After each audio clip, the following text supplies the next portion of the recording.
कुछ लोगों पर संकट वज्रपात की भांति गिरता है, कुछ लोगों के लिए स्वयं को गलत समय पर वे गलत जगह पाते हैं। और फिर ऐसे भी लोग हैं जो डीडीएलजे में कबूतरों को बुलाते अमरीश पुरी के किरदार की भांति संकट को विशेष निमंत्रण देते हैं।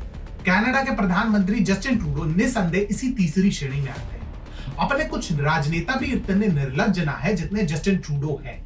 ऐसा लगता है कि इनका मिशन भारत को नीचा दिखाना है और वह अटूट प्रतिबद्धता के साथ ऐसा कर रहे हैं।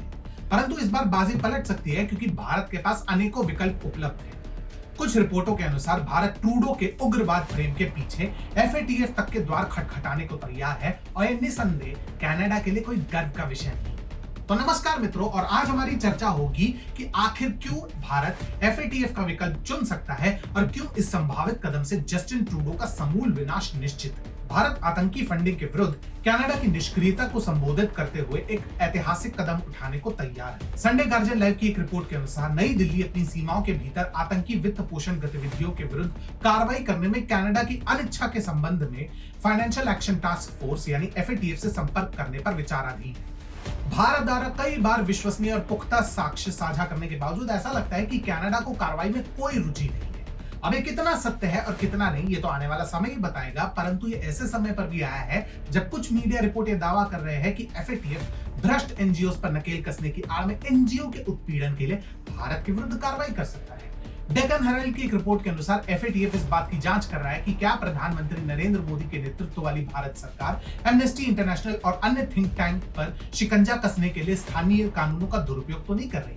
परंतु यहाँ पर एक झोल है। डेक्कन हेराल्ड की रिपोर्ट एक ऐसे महत्वपूर्ण बिंदु पर भी प्रकाश डालती है जिसे डेक्कन हेराल्ड ने संभवतः जानबूझकर अग्रिम पंक्ति के पीछे रखा। भारत के मनी लॉन्ड्रिंग कानूनों के उपयोग में किसी भी अति उत्साह को संबोधित करने का कोई प्रावधान नहीं है। इससे एक महत्वपूर्ण प्रश्न उठता है, जब तक नागरिक समाजों और गैर सरकारी संगठनों के कामकाज में भ्रष्टाचार की घुसपैठ नहीं होगी, तब तक सरकार पर अतिरेक का आरोप क्यों लगाया जाएगा? अगर भारतीय एजेंसियां वास्तव में ट्रूडो प्रशासन को एफएटीएफ तक घसीटने में सफल हुए तो ये न केवल ट्रूडो प्रशासन अपितु कनाडा के लिए भी किसी भूचाल से कम नहीं होगा। परंतु सच कहे तो ऐसा होने पे ट्रूडो ने इस विनाश को स्वयं ही आमंत्रित किया है। कुछ ही दिन पूर्व एक बेहद भचकाने बयान में ट्रूडो ने भारत पर वियना कन्वेंशन के उल्लंघन का आरोप लगाया। वो क्यों? ऐसा इसलिए क्योंकि भारत में अनुरोध करने का दुस्साहस हुआ कि कनाडा भारतीय धरती पर अपने राजनयिक कर्मचारियों को कम कर दे, जिसके पीछे कनाडा को 41 राजनयिक हटाने भी पड़े। वाह जी, नाच ना जाने तो आंगन टेढ़ा। ब्रैम्पटन ओंटारियो में हाल ही में संपन्न एक प्रेस कॉन्फ्रेंस के दौरान ट्रूडो ने दावा किया कि भारत सरकार की कार्रवाइयां अविश्वसनीय रूप से कठिन स्थिति पैदा कर रही है, जिससे भारत और कनाडा दोनों में लाखों लोगों का जीवन बाधित हो रहा है। अब कोई ट्रूडो को बताए कि ऐसी बकवास कोई च्युइंगम नहीं है कि जिसे जितना चाहो उतना खींच। ट्रूडो ने इस बात पर जोर दिया कि कैसे 41 कैनेडियन राजनयिकों को राजनयिक छूट को रद्द करने का भारत का निर्णय वियना कन्वेंशन का उल्लंघन था। उनके अनुसार यह वैश्विक चिंता का विषय है जिससे संसार के रीढ़ में सिहरन पैदा होनी चाहिए, परंतु साक्ष्य वो तो ये नहीं देंगे। गूगल कर लीजिए।